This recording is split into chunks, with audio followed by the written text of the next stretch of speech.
como un concepto tributario. Ya les voy a explicar por qué. Porque resulta que el beneficio de la seguridad social es inmediato. Existen prestaciones económicas de corto plazo, de mediano plazo y de largo plazo. Por eso es que no se debe de confundir, y ahí en ese sentido yo con los tributaristas tengo problemas porque ellos explican la contribución de la seguridad social como un impuesto. Es más, si ustedes analizan en algún momento cuáles son los dos sistemas de contribución a la seguridad social, el que creó Bismarck en 1883, que es de reparto, ustedes lo investigan, sistema de reparto, y el otro más moderno que se llama capitalización individual, que no es otra cosa más que la retención que nos hace el empleador a nosotros, pero va a una cuenta individual. Eso se llama capitalización individual. De la retención que nos hace el empleador a nosotros, eso va a una cuenta. En Nicaragua eso no existe. Se intentó en el año 2000, pero todo el mundo lo entendió como una privatización de las pensiones. El seguro social iba a desaparecer porque en el momento de la aprobación de la ley 340, ley del sistema de ahorro para pensiones, esa ley decía que todas las personas menores de 43 años iban a pasar al sistema de capitalización individual y las personas mayores de 43 años se quedaban con el INSS. ¿Eso qué quería decir? Que todas las personas mayores de 43 años en algún momento iban a desaparecer, por consiguiente el seguro social también iba a desaparecer. Eso no tuvo ningún éxito en Nicaragua. En el año 2005 hubo una sentencia. Si ustedes se acuerdan de aquel famoso caso de la ley Marco, ustedes lo buscan en internet, lo van a encontrar. Ahí apareció una sentencia de la Sala Constitucional de la Corte Suprema de Justicia declarando inconstitucional la ley de la seguridad social. Entonces, ¿cuál es el impacto? El impacto ha sido de que, por ejemplo, hay dos sistemas, dos situaciones que están afectando a la seguridad social en el mundo. Uno se llama el tsunami tecnológico y el otro es el envejecimiento de la población. La tecnología está desplazando al trabajador. En los Estados Unidos ya hay robots que andan repartiendo pizzas en la calle. ¿Qué significa eso? Adiós al motorizado repartidor, porque anda un robot ya repartiendo pizzas. La primera empresa es Domino's Pizza en los Estados Unidos. Eso es parte del tsunami tecnológico. Y en relación a la actualización, es donde entramos al otro punto, que es el envejecimiento de la población. El envejecimiento de la población no es otra cosa más cómo afecta al sistema de seguridad social. Se va a escuchar un poquito feo lo que voy a decir, pero lamentablemente sí es. ¿Eso qué quiere decir? Que la esperanza de vida de alguien hace 40 años era 60 años. Ahora resulta que esa persona va a vivir 80. Entonces, ¿eso qué quiere decir? Bajo el esquema de un sistema de seguridad social como el que tenemos nosotros, todos los que estamos pagando la contribución a la seguridad social, nos toca pagar esa pensión. Eso es lo que se llama un ciclo intergeneracional en temas de seguridad social. O sea, si ustedes le preguntan a un economista cómo funciona un sistema de reparto público, les dice que ustedes no están cotizando, ustedes no tienen ahorrado nada de la seguridad social. Ustedes están cotizando, sí están cotizando. Pero ¿para qué sirve la cotización mía? Para pagar la vejez actual. Para eso sirve. Ustedes no están ahorrando nada. Eso es lo que te dice el que defiende el sistema de capitalización individual privado. Entonces, ¿cómo afecta el envejecimiento poblacional a la seguridad social? De que nuestros adultos mayores están viviendo más. Así es, así de sencillo. Los cambios mundiales que provocó la pandemia vino a poner un alto en algunos sistemas de seguridad social, específicamente el de Nicaragua, que era el ejemplo que ponía ella. Aquí en Nicaragua nadie escribió ni un punto ni una coma en relación al trabajo en casa. No hay escrito nada. Las autoridades no escribieron nada. Aquí lo único que estaba escrito en relación al trabajo o al home office es algo que está en el Código del Trabajo de 1996 que se llama trabajo a domicilio. Ese es el único capítulo que existe. Entonces las empresas empezaron a tener que buscar cómo evolucionar de alguna manera en cómo yo voy a proteger bajo un esquema de seguridad social a un trabajador que está en home office. Entonces, ¿qué era lo que había que hacer? Bueno, primero tenés que decirle al trabajador que se va a trasladar a su casa.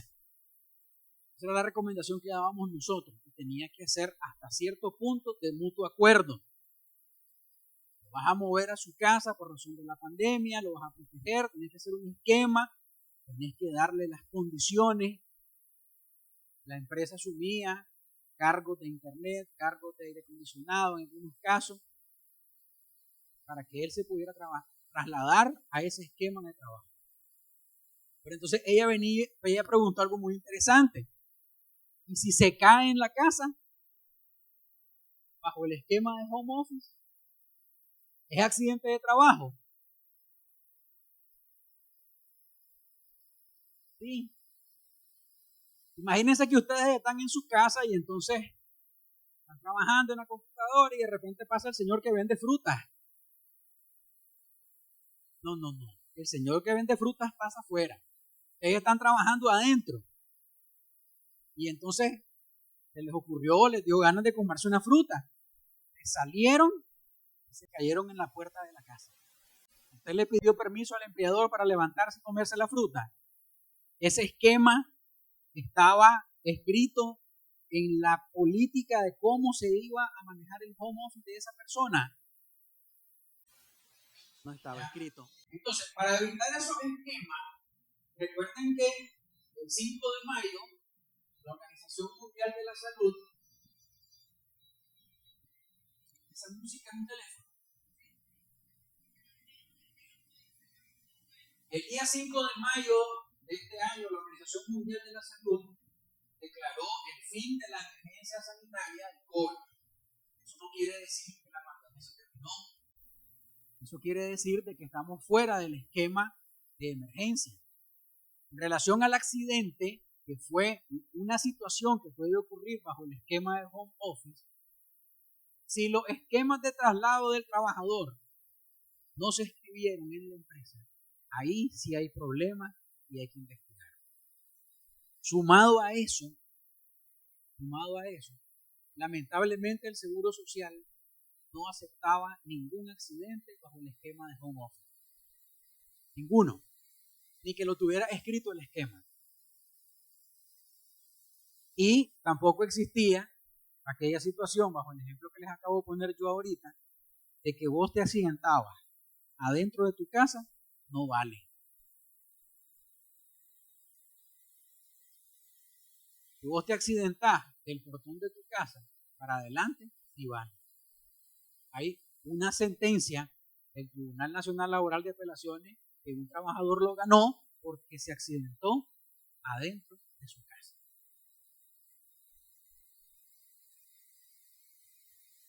En Nicaragua han existido dos leyes de seguridad social. La primera, que fue cuando nació en 1956 bajo el decreto 161, y la otra que está vigente desde 1982, que tiene 41 años de existir. Tiene 100 reformas aproximadamente. Son los decretos 974 y 975, Ley y Reglamento de Seguridad Social. Aquí existen dos sistemas de afiliación. El primero es el obligatorio, está regulado en el artículo 5, y el otro es el facultativo. Era la pregunta que me hacía el amigo. Cuando es un emprendimiento y hay 5 trabajadores, pero todos son o están bajo el esquema de una persona natural, el Seguro Social inscribe a los 4 trabajadores, pero al que está de representante del emprendimiento lo manda a un seguro facultativo, lo cual es completamente incorrecto. Cuando ustedes tengan ese esquema, ustedes le van a decir al funcionario del Seguro Social que vaya a leer el artículo 5 de la ley y el 1 de la ley. ¿Quiénes son sujetos de aseguramiento obligatorio? Si la persona está bajo un esquema de empleador, tiene horario, tiene salario, tiene dependencia económica, tiene que inscribirse en el seguro obligatorio. ¿Por qué? Porque el seguro facultativo es un seguro estrictamente voluntario. Cuando yo soy un trabajador independiente, yo no tengo jefe, no tengo salario, no tengo dependencia, pero yo me quiero inscribir al seguro social para tener un beneficio a la... Una cosa es el esquema de contratación del periodo de prueba. Yo le puedo hacer a una persona un contrato por tiempo determinado de prueba, 30 días. Ese es el esquema con el que él entra a la empresa. El otro esquema es que en el momento en que él ingresa, él tiene que ser afiliado a la Seguridad Social de manera inmediata, aunque esté bajo un esquema de prueba. Son dos cosas completamente diferentes. Hay que escribirlo.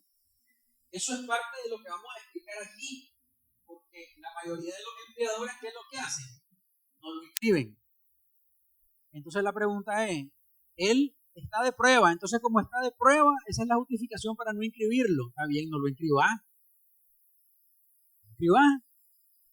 Si él se cae de las escaleras, ¿qué pasa? ¿Qué dice el Código del Trabajo?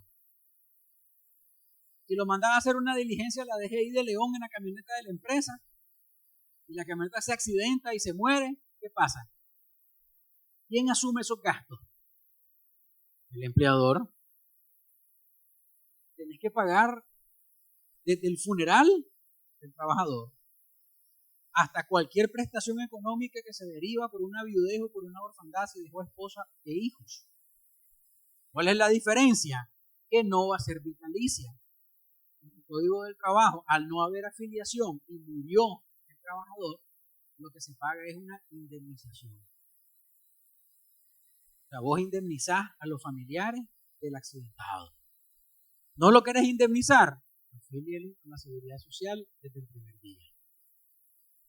De tal manera que si él fallece, ya sea esté de prueba o no, ustedes no van a desembolsar nada como empleadores. Esa es la gran diferencia, y ahí es donde yo entro en contradicción pues con los tributaristas. Sino de que, vuelvo y les repito, el impuesto es. Yo le digo a mis estudiantes, cuando ustedes van a la DGI a pagar los impuestos, como decía Marvin, el último día para pagar el IR, la gran fila, llegan a la ventanilla, pagan el impuesto y ni las gracias ni dan. ¿Cuál es la diferencia de la contribución de la seguridad social? Que yo tengo un beneficio inmediato. Lo tengo como trabajador y lo tengo como empleador. ¿Qué es lo que le recomendamos nosotros a los jefes de recursos humanos siempre? Miren, es una cuestión de apoyo al trabajador. Hay empresas que los trabajadores se mueren y ni una carta de pésame le mandan a la familia, y murió en un accidente a lo mejor. Entonces a veces los jefes de recursos humanos nos preguntan a nosotros, mira, se murió un trabajador en un accidente, ¿qué tenemos que hacer? ¿Estaba afiliado a la Seguridad Social? Sí. ¿Qué tenés que hacer vos? Nada. Dale acompañamiento a la familia.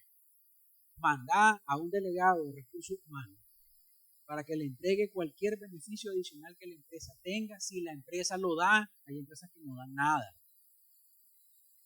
Explicarle a la viuda que ella tiene derecho a tramitar una pensión de viudez porque su esposo dejó 150 semanas en los últimos 6 años o cotizó 250 semanas en toda su vida laboral. Tiene derecho a una pensión de viudez. Y fíjese que habían 2 niños menores.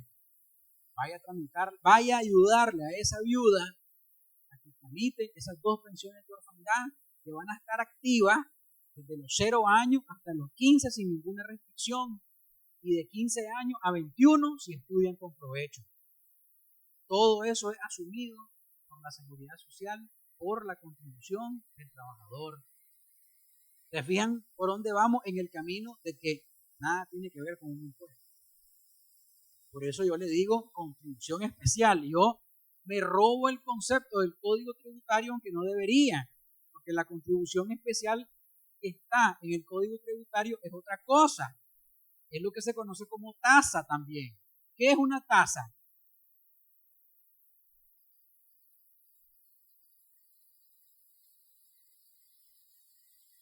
Cuando ustedes pagan para tramitar su pasaporte, su licencia, es una tasa, reciben un beneficio. Es un concepto tributario. La contribución especial está en el Código Tributario, pero no es tributario en relación a la seguridad social.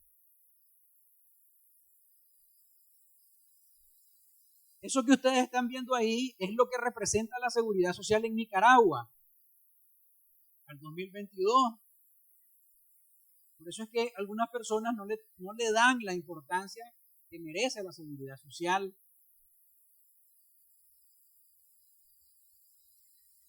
Solo en el año 2022 se pagaron en pensiones ordinarias de IBM 20.000 millones de Córdoba. 20.000 millones de Córdoba salieron en el 2021 a la calle en concepto de pago de pensiones de IBM. ¿Qué es IBM? Yo le digo a mis estudiantes, ustedes pagan seguridad social y no saben ni lo que están pagando. ¿Qué es IBM? Invalidez, vejez y muerte. De la muerte, del seguro de muerte, se desprenden 3 pensiones derivadas de la muerte, hasta la redundancia. Viudez, orfandad, ¿cuál es la otra?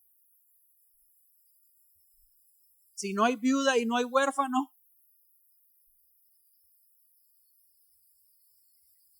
¿quién recibe la prestación económica? Los padres, que en este caso se llaman ascendientes. ¿Ya?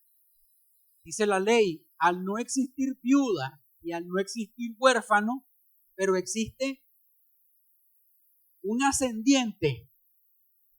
Ojo, el seguro dice que tiene que ser papá o mamá. Ahí están equivocados, porque no dice la ley papá o mamá. Ese ascendiente, puede ser la abuelita también.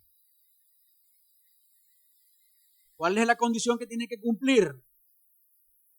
Que sea mayor de 60 años y que haya dependido económicamente del causante al momento de la muerte. Si no existen, no hay nadie que pueda reclamar la prestación económica. ¿Cómo? Ahí quedas. Lamentablemente ahí queda. Existen muchos casos donde el asegurado nunca se casó y nunca tuvo hijos, pero tenía a su cargo papá y mamá, o abuelo o abuela, o un hermano discapacitado. También hay casos donde no hay ni papá ni mamá, ni un ascendiente que reclame la prestación económica. Por consiguiente, esa contribución ahí quedó. Buena pregunta. Ningún trámite de pensión es oficioso. O sea, el seguro no se da cuenta inmediatamente que se murió la persona. Eventualmente sí se da cuenta. ¿Por qué se da cuenta? Porque en el caso de las pensiones de vejez, por ejemplo, se solicita la supervivencia del adulto mayor. Entonces tenés que estarte presentando periódicamente a declarar supervivencia. O sea, estás vivo. La persona no llega, ya hay una alerta. Entonces el seguro se da cuenta.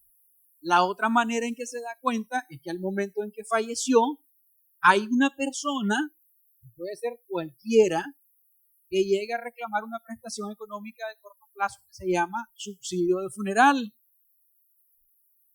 Lo puede reclamar de 2 maneras. La primera es el reembolso del gasto, que inclusive puede ser la empresa cuando estábamos en la pandemia, en la parte más dura de la pandemia, habían empresas que decían, nosotros vamos a asumir el funeral del trabajador. Entonces le decían al jefe de recursos humanos, anda a comprar la caja, anda a comprar, alquilar las sillas y todo. Lo pueden hacer ahorita, cuando estemos ya en pandemia, en emergencia de pandemia. ¿Cuál es el elemento que tienen que tomar en cuenta? Que la factura tiene que estar a nombre de la empresa.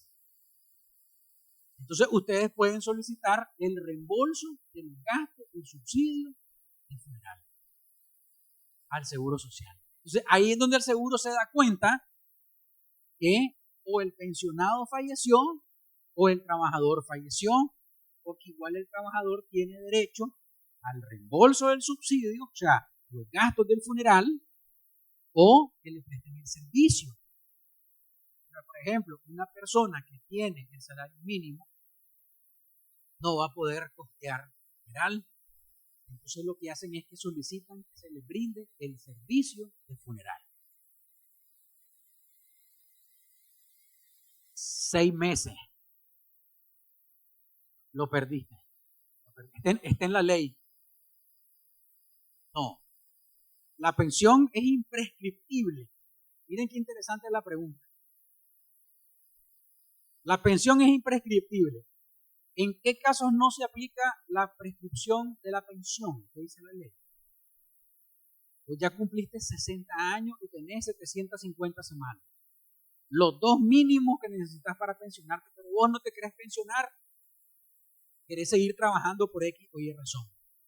Entonces, te dice la ley, seguir trabajando, no hay ningún problema. Es más, yo te voy a dar un plus al momento del cálculo de tu pensión, que está en el artículo 85 del reglamento, y te dice que por cada año que vos prorrogues tu retiro, yo te voy a dar un 1% más adicional al cálculo, con un máximo de 10%.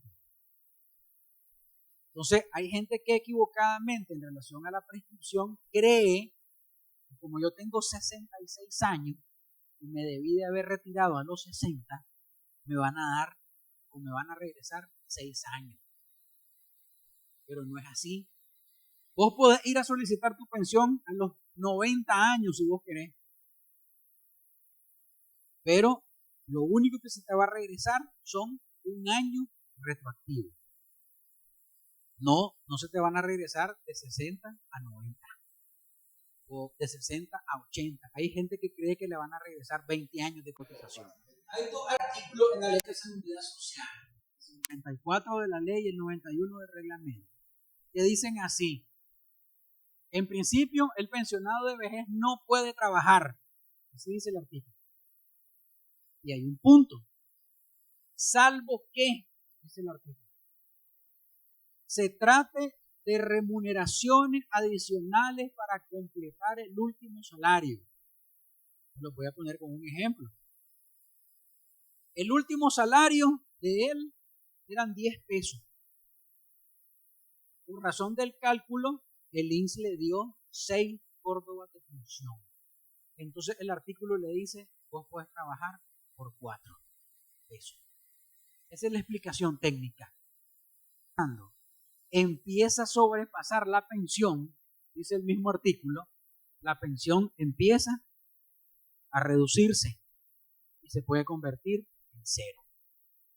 Pero les voy a recomendar que lean el artículo 414, inciso ñ del Código de la Familia, y lean la ley del adulto mayor, que dice que las personas adultas mayores pueden trabajar sin menoscabo de cualquier derecho que ellos tengan.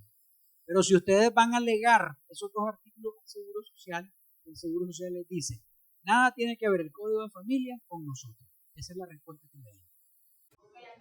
Solicitar el reembolso en caso de que ella haya asumido el ataúd del trabajador. Pero esto creo que tiene que ver también cuando la persona se accidentó. Hay empresas que cubren también el 100% y ese reembolso se lo da el INSS directamente. Esto es una gestión para ambos casos. Tiene que ir únicamente el representante legal o solamente llegar con la factura. ¿Creería que hay alguna gestión ahí? nos quería saber un poco de eso. Y la otra pregunta es que si en ese complemento que está hablando del asegurado, igual se le tiene que retener el 15%. O sea, si a él le faltan 4 córdobas, entonces se le va a retener, en este caso al trabajador, el 7% de esos 4.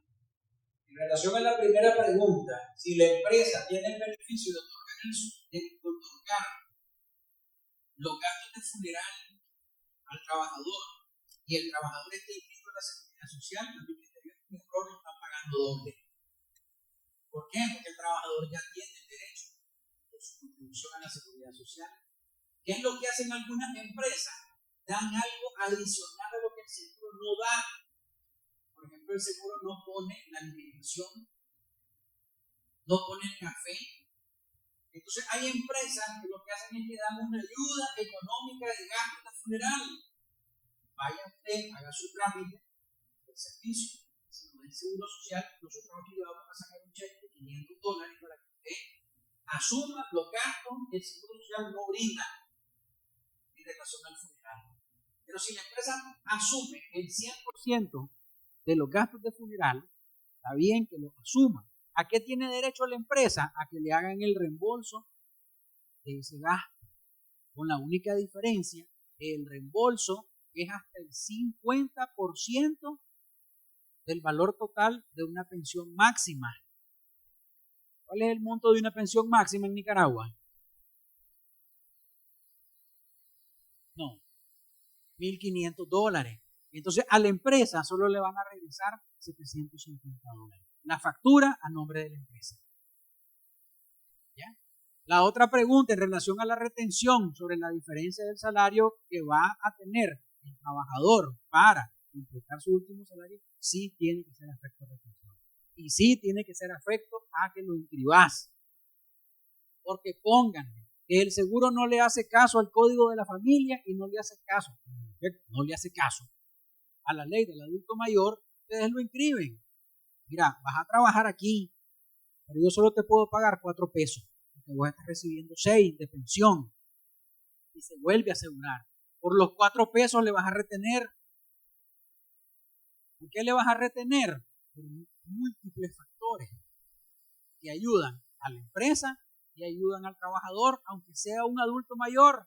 Él vuelve a tener doble atención como asegurado activo y como pensionado. Porque el día de hoy el Seguro Social otorga el mismo beneficio médico que recibimos los asegurados activos como los pensionados. Eso dice el INSS. Vengo yo e inscribo y contrato a un adulto mayor. Vos estás pensionado. Pero como yo soy obediente a lo que dice el INSS, bajo el ejemplo que les puse, solo te puedo pagar 4 pesos porque vos estás recibiendo 6 de pensión y tu último salario fueron 10. Viene él y lo acepta. Ese adulto mayor igual puede sufrir un accidente, se puede caer, igual se va a enfermar, igual puede llegar donde el empleador diciendo, este muchachito es mío. Por consiguiente, tiene derecho a recibir enfermedad, maternidad de su contribución. La empresa no va a pagar nada más que su contribución como empresa, que también contribuye al seguro de enfermedad, maternidad. ¿Por qué? Porque el sistema es tripartito: empleador, trabajador, Estado. Entonces sí recibe los beneficios. Y sí, la empresa se beneficia, porque volvemos a lo mismo. Viene el trabajador y anda caminando en la empresa, y entonces eso nos pasa a todos, muchachos. A todos nos pasa.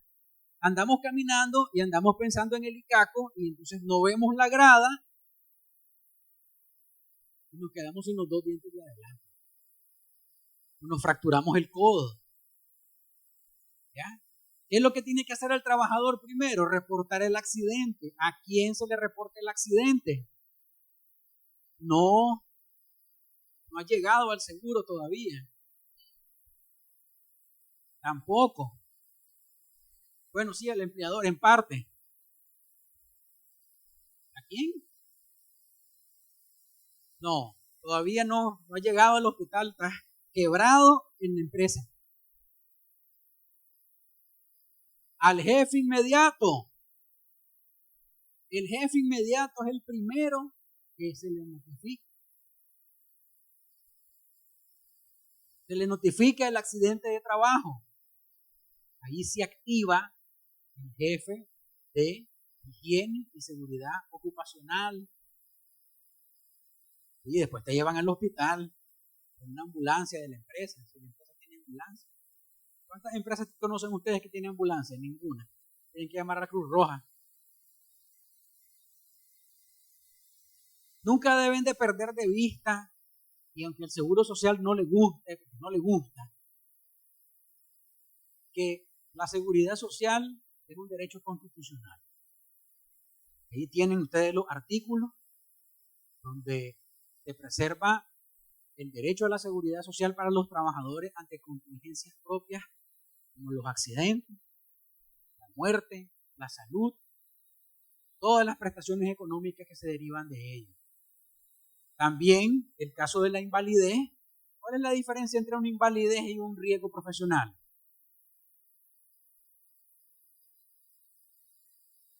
Cumplen mi teoría. Pagan seguro social y no saben ni lo que están pagando.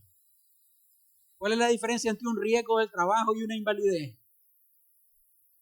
Tiene hasta requisitos de cotización diferentes. También puede ser un accidente común. Sí, así es.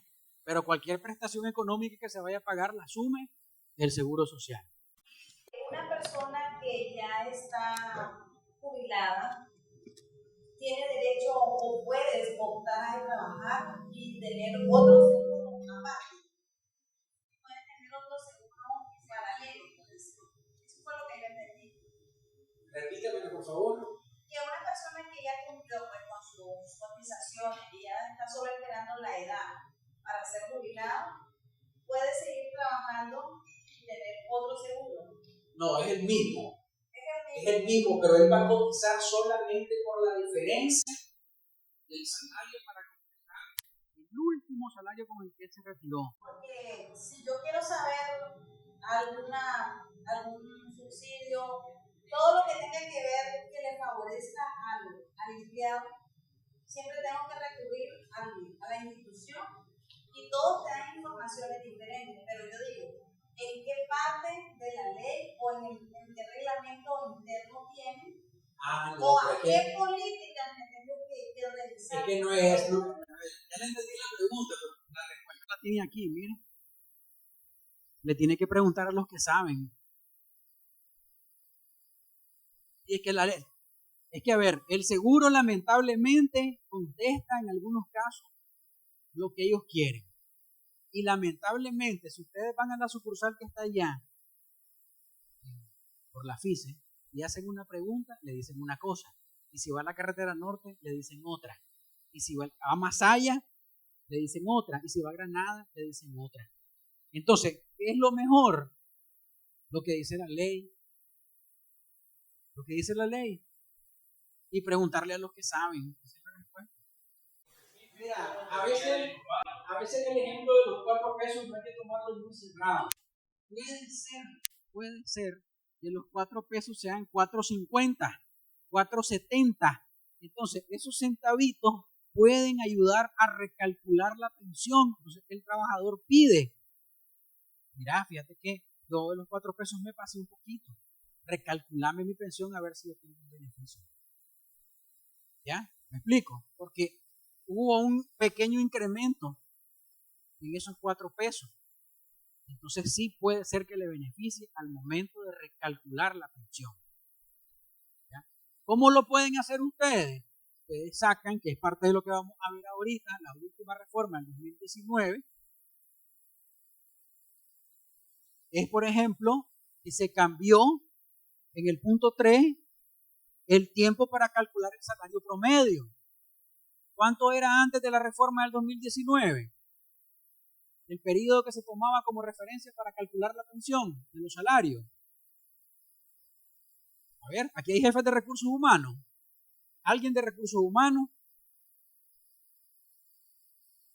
No, yo solo soy gestión, voy a decir, de talento humano. A ver, ¿alguien de recursos humanos? No hay nadie. Bueno, se la voy a perdonar porque no hay nadie. para calcular el salario con el que a mí me van a calcular mi pensión, antes de la reforma del 2019, era los últimos 3 años o las últimas 150 semanas. De tal manera que cuando yo tenía 57 años, yo tenía que echarla toda para llegar a 60 con el salario más alto, para que el promedio me ayudara. ¿Qué cambió en la reforma? Ahora son los últimos 7 años y 2 meses. O sea, que yo tengo que echarla toda, ya no a los 57, sino a los 53. Lo cual es más difícil. ¿Por qué? Porque a medida que nosotros vamos envejeciendo, ya, primero, nadie nos contrata. Segundo, el salario no es bueno. ¿Ya? Entonces es difícil mantener un promedio salarial 7 años y 2 meses antes de que yo me retire.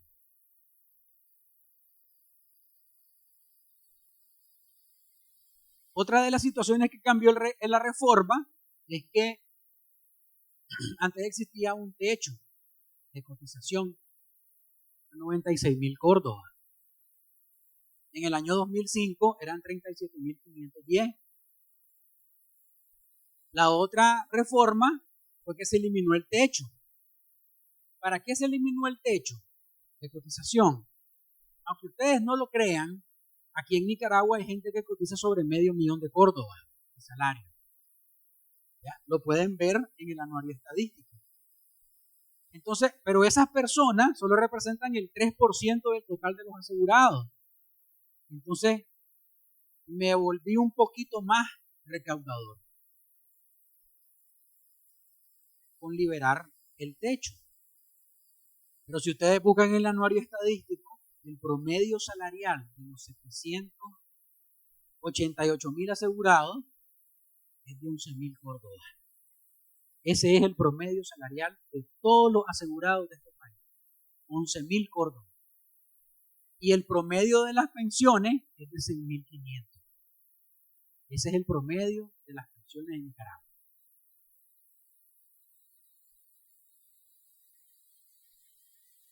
El muchacho que se salió de hablar por teléfono me estaba haciendo una consulta en relación a un emprendimiento donde está como una pyme, hay 5 personas, son naturales todos, pero lógicamente hay un jefe. Entonces él fue a inscribir a esa pyme y le dijeron, a los 5 trabajadores yo te los inscribo bajo el esquema del artículo 5, que dice quiénes son sujetos de aseguramiento obligatorio. Pero a vos, que sos el jefe de la pyme, no te inscribo. Lo mandaron al seguro facultativo. Entonces, si ustedes leen el artículo, si yo soy el jefe de la pyme, ¿por qué me niegan la inscripción? ¿Hay relación laboral? Sí hay. ¿Hay salario? Sí. ¿Hay dependencia? Sí. ¿Hay horario? Sí. Entonces, ¿por qué me mandás a inscribirme a un modelo de seguro que es independiente? Entonces, ese es el artículo que ustedes van a utilizar, le decía yo a él, cuando les digan que el jefe de la pyme no se puede inscribir al seguro obligatorio. ¿Cuál es la diferencia con el facultativo? No hay riesgo profesional. ¿Por qué no hay riesgo profesional? Porque no existe la figura del empleador en el facultativo. Por eso es mejor que nos inscriban en el obligatorio. ¿Por qué? Porque está la figura del empleador y los accidentes son financiados con la cuota del empleador.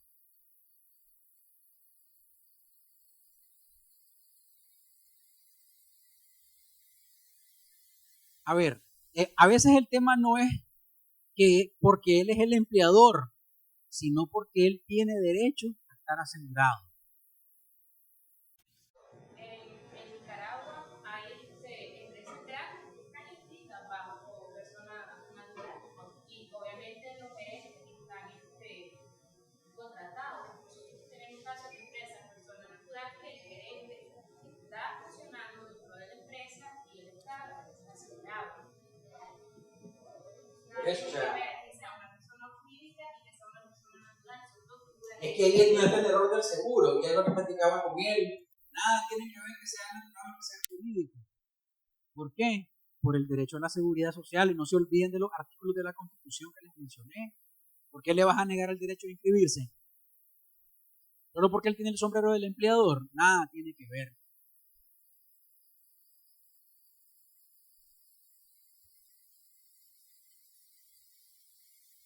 Esos son los nuevos aportes de la seguridad social. A partir de la reforma del 2019 hubo una variación entre las empresas que tienen más de 50 trabajadores y las que tienen menos de 50 trabajadores. Ya saben ustedes que la cotización se aumentó. Hubieron cotizaciones que no se tocaron. Inclusive hay cotizaciones que no se tocan desde 1982. Díganme una cotización que no se toca desde 1982. Les regalamos una catamal. Volvemos. Pagan y no saben ni lo que están pagando. ¿Cuánto es el aporte del seguro de enfermedad maternidad? ¿Se paga seguro? No, ese lo paga usted. La contribución del seguro de enfermedad maternidad la paga usted. Pagamos nosotros. Miren, a mí a veces se me olvida que estoy en una conferencia y yo empiezo a preguntar como que estoy en clase. Ya. A ver, dígame. No fue esa la pregunta. ¿Cuánto es el aporte del trabajador al seguro de enfermedad maternidad?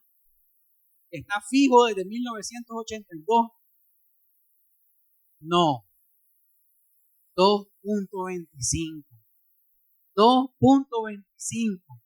Eso quiere decir que ustedes, que son los primeros a escribir en las redes sociales que el INSS solo da acetaminofén, aportan 2 córdobas con 25 centavos por cada 100 que ganan. Pero cuando llegan con la apéndice reventada, hay que operarlo. Y cuando la esposa llega a tener un hijo, hay que recibir el parto que vale $3,000 en un hospital privado. Pero ustedes solo pagan 2 córdobas con 25 centavos de cada 100 que ganan. Así que saquen la cuenta. Esos son los diferentes o las diferentes modalidades de pensión que nosotros nos podemos retirar. No las vamos a ver todas porque no nos podemos detener en todas. ¿Cuál es la más importante? La primera. La primera es donde estamos todos. Los que ingresaron al sistema a cotizar siendo menores de 45 años, llegan a 60, 750 semanas, pensión ordinaria. Se aumenta algo que está en el segundo factor, que se llama factor de crecimiento. O sea, al momento de duplicar semanas, pasas de 15 a 30 años y pasas, por ejemplo, a 1.500 semanas. Entonces, semana que se aumenta, ayuda en el cálculo. Les recomiendo que lea el artículo 85 del decreto de la Ley de Seguridad Social. Ya me están haciendo señas que me calle. Solo quiero enseñarles la última pensión porque es la que la gente no conoce. Es la segunda. La segunda y la penúltima. Me voy a robar 3 minutos, Ana María, por favor. La pensión básica es aquella persona que ingresó al sistema siendo mayor de 45 años por primera vez. Si ustedes conocen a una persona que ingresó al sistema a cotizar por primera vez, papá, mamá, abuelita, abuelito, que él está recibiendo una pensión ya, pero el abuelito, por X o Y razón, está en una silla de ruedas y necesita ineludiblemente la atención o la ayuda de un tercero para hacer las cosas básicas: bañarse, comer, lavarse los dientes, deambular. Ustedes pregúntenle a un familiar si ya fueron a solicitar el 20% adicional a la pensión del abuelito. Entonces le dicen que no, él ya está pensionado, sí, ya está pensionado, pero él está en silla de ruedas. Hay que bañarlo, hay que lavarle los dientes, hay que llevarlo al baño. Vayan a cualquier sucursal del IMSS y le dicen que van a hacer un trámite de pensión, perdón, le van a hacer un trámite de ayuda adicional. Entonces, en el seguro le van a preguntar en qué condición está el abuelito, que le está en silla de ruedas. ¿Lo podés traer? No lo puedo traer. Entonces, trabajo social se mueve a la casa del adulto mayor, verifica que es verdad que él está en silla de ruedas y le aumenta a su pensión el 20%. Estoy seguro que ninguno sabía eso. Esa es parte del desconocimiento. Y ahí es donde yo entro y le digo a los jefes de recursos humanos, tienen que aprender más de seguridad social. Porque es un elemento humano.